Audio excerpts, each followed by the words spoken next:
प्यारे छात्रों, आप सभी का हमारे इस YouTube प्लेटफॉर्म VKC लेक्चर्स में हार्दिक स्वागत है। और मुझे बताते हुए काफ़ी खुशी हो रही है कि मैंने आप लोगों के लिए फिजिक्स 12th फिजिक्स में प्रश्नों की ऐसा श्रृंखला लाया हूँ जिससे बाहर कुछ आ ही नहीं सकता। एक तरह से कहा जाए, इतने क्वेश्चनों का अगर आप कवर कर लेते हैं तो आपको फिर फिजिक्स देखने की ज़रूरत नहीं है। और अभी फ़िलहाल इतने कम समय है और कम समय में जो क्वेश्चन डायरेक्ट एग्ज़ाम में आ सकते हैं तो विशेष रूप से उन्हें ही देखे जाए और हमारे साथ अभी जुड़े रहिए। हम प्रश्नों की ऐसी श्रृंखला लाए हैं जिससे आप इस पे बने रहेंगे तो सारे के सारे क्वेश्चन इससे ही टकरा जाएंगे।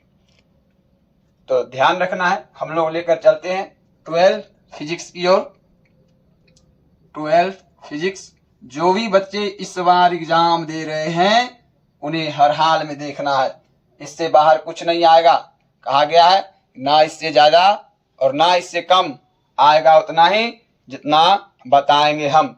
तो इससे बाहर एक भी सवाल नहीं आएगा, मैं गारंटी लेता हूं लिख के। अगर एक भी सवाल बाहर आ गया तो जो भी कह दीजिएगा वो मानने के लिए मैं तैयार हो जाऊंगा। तो ध्यान रखना है, बारी बारी से एक एक क्वेश्चन का सॉल्यूशन आप लोग को खुद करना है। मैं सिर्फ प्रश्न दूंगा और आप इसकी तैयारी बेहतरीन रूप से अपने स्तर से कर लीजिएगा। इससे बाहर, मैं फिर से एक बार कह देता हूँ कि गारंटी है मेरी, इससे बाहर फिजिक्स के एग्जाम में एक भी सवाल आने वाले नहीं है। तो देखिए, सबसे पहला सवाल जो है हम लोग जानेंगे कि 2 मार्क्स के सवाल, 2 मार्क्स के सवाल को हम लोग कवर करने वाले हैं। कुछ सवाल आज हम लोग 2 मार्क्स के भी जानेंगे और कुछ 5 मार्क्स वाले भी जानेंगे। मेरे साथ लगातार, अभी आप ज़्यादा दिन नहीं, कुछ वीडियो में बने रहिएगा तो सारे के सारे फिजिक्स के सवाल आपको दे दिए जाएंगे। देखिए, पहला सवाल है कि नाभिक का आकार, नाभिक का आकार, ध्यान रखना है कि नाभिक का आकार और द्रव्यमान संख्या में, और द्रव्यमान संख्या में, और द्रव्यमान संख्या में, द्रव्यमान संख्या में क्या संबंध है, क्या संबंध है। देखिए, सबसे पहला सवाल है नाभिक का आकार और द्रव्यमान संख्या में क्या संबंध होता है। यदि ये आपको आ रहे हैं तो अच्छी बात है, और नहीं आ रहे हैं तो अभी भी बहुत समय है, 10-15 दिन भी पर्याप्त समय होते हैं। तो आप इसकी तैयारी अपने स्तर से कर लीजिएगा। दूसरा क्वेश्चन देखिए, दूसरा क्वेश्चन जो है वो ध्यान रखना है कि क्रांतिक कोण, जिसको हम लोग क्रिटिकल एंगल के नाम से जानते हैं, क्रांतिक कोण और ध्रुवन कोण, और ध्रुवन कोण, और ध्रुवन कोण के बीच संबंध को लिखें। दूसरा सवाल है क्रांतिक कोण और ध्रुवन कोण के बीच के संबंध को लिखें। तो ध्यान रखना है, क्रांतिक कोण के बारे में आप लोग पढ़े होंगे, इसको हम लोग IC या थीटा-C से इंगित करते हैं, और ध्रुवन कोण इसको हम लोग IP के नाम से जानते हैं, IP से दर्शाते हैं ना, आप डायरेक्ट P से भी दर्शा सकते हैं। तो इन दोनों के बीच क्या रिलेशन, क्या संबंध है, ये आपको लिखना है। इसके बाद तीसरा सवाल ध्यान देना है कि विभव प्रवणता, विभव प्रवणता, जिसको हम लोग पोटेंशियल ग्रेडियंट के नाम से जानते हैं। तो विभव प्रवणता और वैद्युत क्षेत्र की तीव्रता, और वैद्युत क्षेत्र की तीव्रता में संबंध लिखें, में संबंध लिखें। देखिए, ये सवाल है, कहता है कि जो पोटेंशियल ग्रेडियंट होता है और इलेक्ट्रिक फील्ड इंटेंसिटी होती है, इन दोनों के बीच कैसा संबंध है, इसको लिखना है। इसके बाद देखिए, आगे जो हम लोग जानेंगे चौथा सवाल, वह मुक्त इलेक्ट्रॉनों के लिए, मुक्त इलेक्ट्रॉनों के लिए, मुक्त इलेक्ट्रॉनों के लिए अपवाह वेग, अपवाह वेग और धारा घनत्व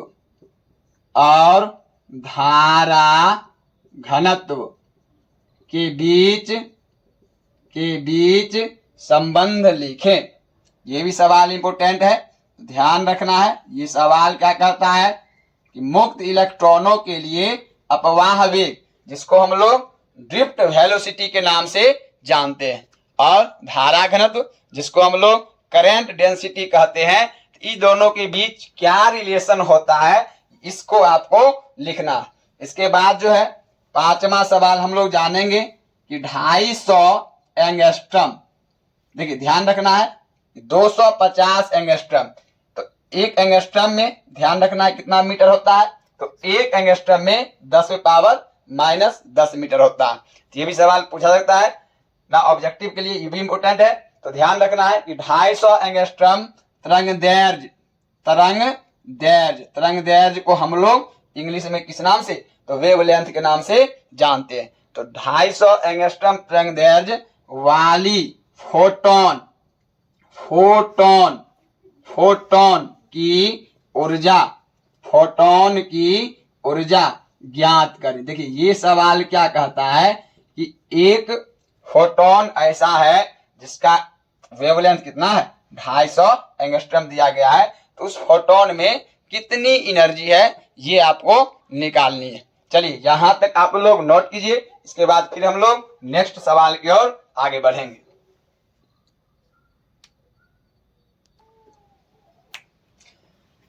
देखिए तो नेक्स्ट सवाल है 6 नंबर। 12 सेंटीमीटर त्रिज्या वाले गोलीय चालक के पृष्ठ पर 1.6 गुना 10⁻⁻7 कूलम का आवेश एक समान रूप से वितरित है, तो गोले के ठीक बाहर किसी बिंदु पर वैद्युत क्षेत्र क्या होगा। तो देखिए इसका मैं हिंट कर देता हूं, अगर बन जाए तो अच्छी बात है, आप लोग का मेहनत सफल हो जाएगा, और नहीं बनता है, कोई भी सवाल यदि नहीं बनता है, ये श्रृंखला है प्रश्नों की श्रृंखला, तो कोई भी सवाल यदि आपसे सॉल्व नहीं होता है तो कमेंट कीजिएगा, उसका सॉल्यूशन भी दिया जाएगा। तो ध्यान देना है इसमें क्या क्या दिया हुआ है। तो आर का वैल्यू दे दिया है 12 सेंटीमीटर, तो ये ध्यान रखना है सीजीएस यूनिट है, इसको आपको मीटर में कन्वर्ट करना पड़ जाएगा। इसके बाद चालक के पृष्ठ पर इतना का आवेश दिया गया है, तो मतलब Q का मान इस प्रश्न में दे दिया है 1.6 इंटू 10⁻⁻7 कूलम। तो कहता है गोले के बाहर विद्युत क्षेत्र ज्ञात करें। तो इसके लिए फॉर्मूला होता है कि गोले के बाहर क्या होता है, तो गोले के बाहर जो है विद्युत क्षेत्र ज्ञात करने के लिए E बराबर 1/4 पाई इप्सिलॉन नॉट इंटू Q बट्टे में R² का सूत्र लगा लीजिएगा। इसका मान तो मालूम ही होगा, 1/4 पाई इंटू इप्सिलॉन नॉट का मान 9 इंटू 10⁻9 होता है। इतना मान रख के यहाँ पे Q का मान पुट कर देना है, और R² है, इसको सेंटीमीटर को मीटर में बदल के तब पुट कर देना है, जो भी आएगा विद्युत क्षेत्र का मान निकल के आ जाएगा। नहीं बनता है तो कोई बात नहीं, कोशिश कीजिएगा, और नहीं बनने पर कमेंट जरूर कीजिएगा ताकि उसका सॉल्यूशन डाल दिया जाएगा। देखिए अगला जो सवाल है 7 नंबर, कहता है 2.4 मीटर व्यास के किसी एक समान आवेशित चालक गोलों का पृष्ठीय आवेश घनत्व 80.0 micro coulomb per metre square है, तो गोले पर आवेश ज्ञात करिए। तो ध्यान देना है, इसमें मैं हिंट कर देता हूं। देखिए इस सवाल में क्या क्या दिया है, व्यास दे दिया है, डी का मान दिया हुआ है 2.4 मीटर। तो यहां से क्या करना पड़ेगा, पहले आपको रेडियस ज्ञात करना पड़ेगा। तो रेडियस के लिए इसमें 2 से डिवाइड करेंगे तो 1.2 मीटर निकल के आ जाएगा, तो ये त्रिज्या आ जाएगा। और जब गोले की त्रिज्या मालूम है तो आप एरिया जो है आसानी से ज्ञात कर सकते हैं। गोले की एरिया का फॉर्मूला क्या होता है, तो 4 पाई R²। ये फॉर्मूला लगा के आप जो है गोले का जो है क्षेत्रफल आसानी से ज्ञात कर सकते हैं।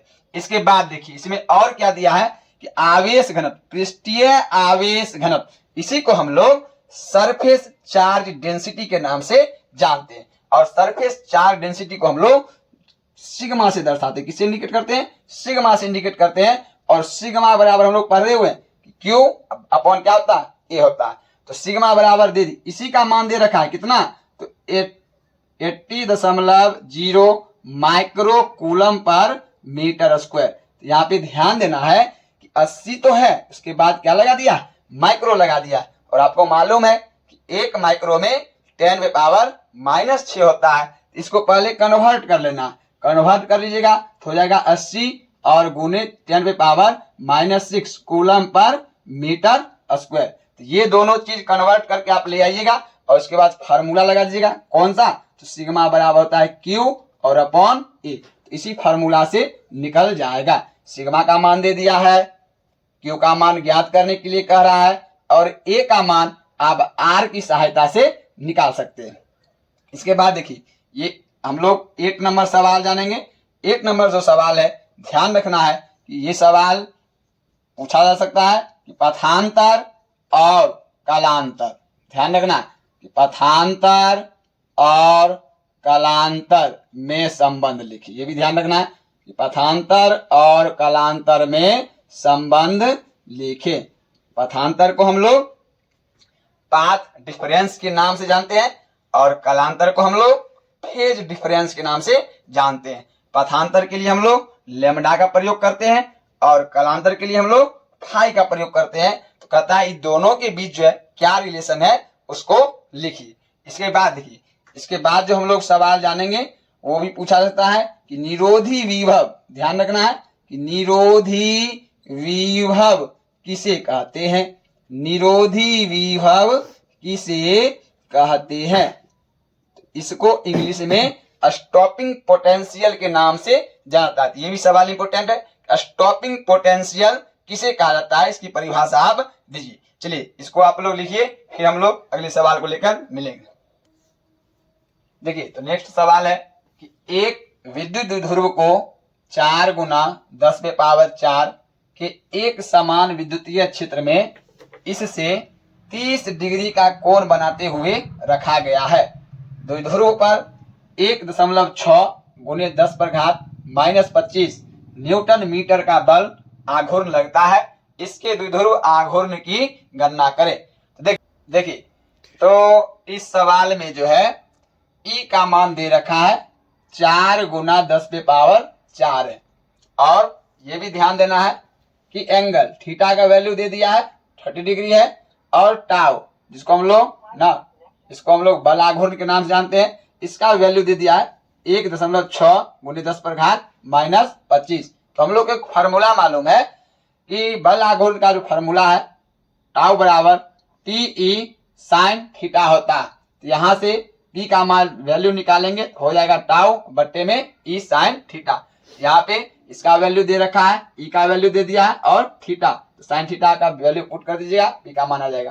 देखिए अगला प्रश्न है E गतिज ऊर्जा वाले इलेक्ट्रॉन की दी ब्रोगली तरंग लंबाई को लिखें। मतलब कहता है कि एक इलेक्ट्रॉन ऐसा है जिसकी काइनेटिक एनर्जी E माननी है और इसके लिए कहता है कि दी ब्रोगली तरंग लंबाई मतलब तरंग दैर्ध्य की लंबाई को ज्ञात करना।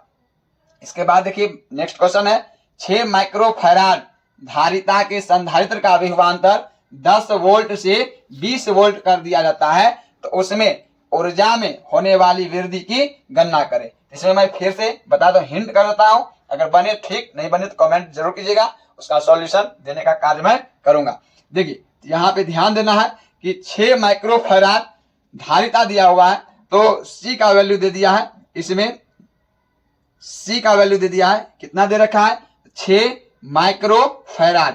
तो इसको आप लोग क्या करिएगा, सबसे पहले फैराड में चेंज करेंगे, 6 × 10⁻⁻6 फैराड और 10 वोल्ट से 20 वोल्ट किया गया, मतलब V1 का मान दिया है 10 वोल्ट और V2 का मान दे दिया है 20 वोल्ट। तो यहाँ से एक फार्मूला आपको मालूम होगा, फार्मूला होता है संधारित्र की जो हम लोग ऊर्जा ज्ञात करते हैं, तो उसके लिए एक सूत्र होता है U बराबर हाफ CV²।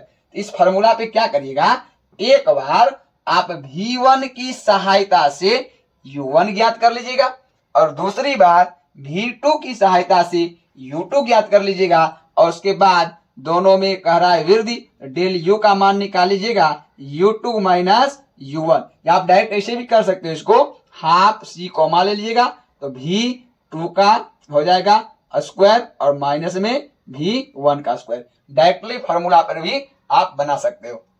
इसके बाद देखिए नेक्स्ट क्वेश्चन जो हम लोग जानेंगे वो है सेल का विद्युत वाहक बल। सेल का विद्युत वाहक बल जिसको हम लोग EMF के नाम से जानते हैं। और टर्मिनल विभवांतर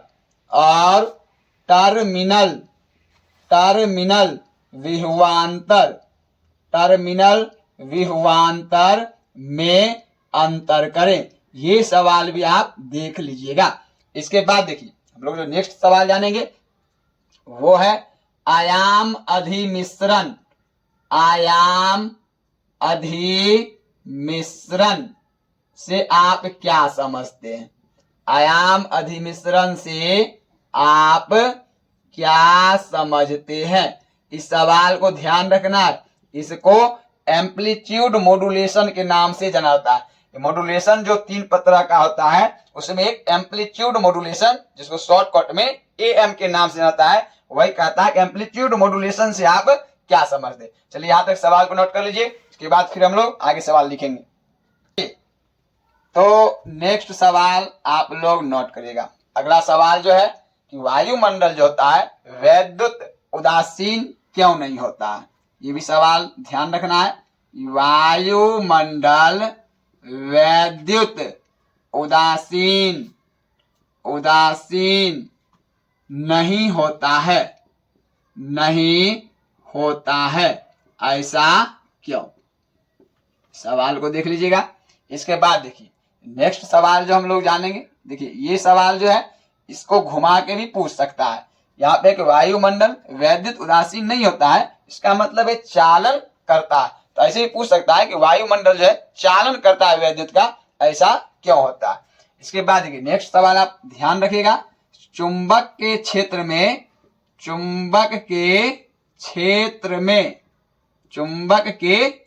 आप इसको डायरेक्टली कह सकते हैं कि चुंबकीय क्षेत्र में 2 मानक स्थितियों को लिखें। 2 मानक स्थितियों को लिखें। मतलब कहता है कि चुंबकीय क्षेत्र में जो है ना आपको 2 स्टैंडर्ड पोजीशन को क्या करना है तो बताना। इसके बाद देखिए और जो सवाल आपसे पूछा जा सकता है, एक सवाल और इम्पोर्टेंट है। नेक्स्ट सवाल हम लोग ना आगे जानेंगे कि नाभिक का जो घनत्व होता है, नाभिक का घनत्व मतलब इसको हम लोग न्यूक्लियर डेंसिटी के नाम से जानते हैं। और नाभिक का घनत्व जो होता है वो ध्यान रखना है कि परमाणु के घनत्व से अधिक होता है। परमाणु के घनत्व से अधिक होता है। तो क्वेश्चन कहता है कि ऐसा क्यों होता है?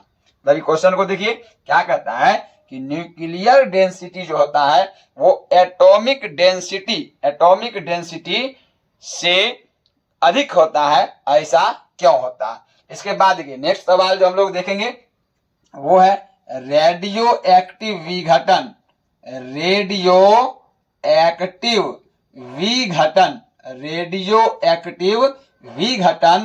और रेडियो एक्टिव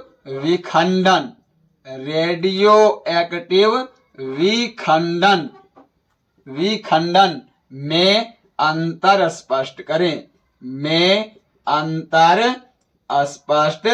ये भी सवाल इंपोर्टेंट है। कहता क्या है कि रेडियो एक्टिव विघटन और दूसरा है कि रेडियो एक्टिव विखंडन, ये दोनों में जो है क्या अंतर होता है? इसके बाद देखिए 19 नंबर जो सवाल है कि अस्थाई चुंबक बनाने के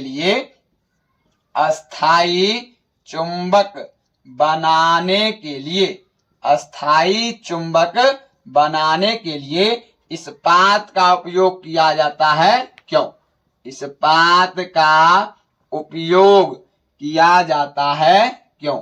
इस्पात का उपयोग किया जाता है, क्यों? मतलब ये सवाल कहता है कि हम लोग जो परमानेंट मैग्नेट तैयार करते हैं, अस्थाई चुंबक बनाते हैं, इसके लिए हम लोग इस्पात का उपयोग जो है क्यों करते हैं। ऐसे ध्यान रखना है कि जो टेम्पररी होता है इलेक्ट्रिक बनाते हैं उसमें हम लोग सॉफ्ट आयरन का प्रयोग करते हैं, लेकिन यहाँ पे कहता है जो परमानेंट मैग्नेट बन रहा है इसके लिए हम लोग इस्पात का उपयोग क्यों करते हैं। इसके बाद नेक्स्ट सवाल है 20 नंबर सवाल कि तप्त तार एमीटर, तप्त तार एमीटर, तो एमीटर तो मालूम है, एमीटर से हम लोग क्या करते हैं धारा को मेजरमेंट करते हैं। तो तप्त तार एमीटर से प्रत्यावर्ती धारा, ध्यान रखना है कि तप्त तार एमीटर से प्रत्यावर्ती धारा का मापन कैसे किया जाता है, का मापन कैसे किया जाता है। देखिए तो प्यारे छात्रों आज जो है हम लोग 2 मार्क्स के 20 सवाल को देख चुके हैं। 20 सवाल में आप लोग देखिएगा आपको जो कितना सवाल का सॉल्यूशन आ रहा है। यदि इसमें से आपको 15 प्लस भी सॉल्यूशन आ रहे हैं, कम से कम 15, तो इसकी मतलब है आपका तैयारी बहुत ही बेहतरीन है। अगर नहीं है तो अभी भी समय आपके पास, सारे क्वेश्चन को ना सॉल्व कीजिए और जो सॉल्यूशन नहीं होता है तो जल्द से जल्द कमेंट कीजिए, उसका सॉल्यूशन बहुत ही जल्द जो है ना हमारे यूट्यूब चैनल वीकेसी लेक्चर पर उपलब्ध कराए जाएंगे। तो हमने ठाना है कि आपको ही टॉपर्स बनाना है। फिजिक्स में जो है, फिजिक्स में इतनी मेहनत करनी है कि आपको 95 प्लस मार्क्स लाना है। फिर हम लोग अगले वीडियो में मिलेंगे 20 सवाल के साथ, फिर हम लोग मिलते हैं नेक्स्ट वीडियो में। तब तक के लिए धन्यवाद।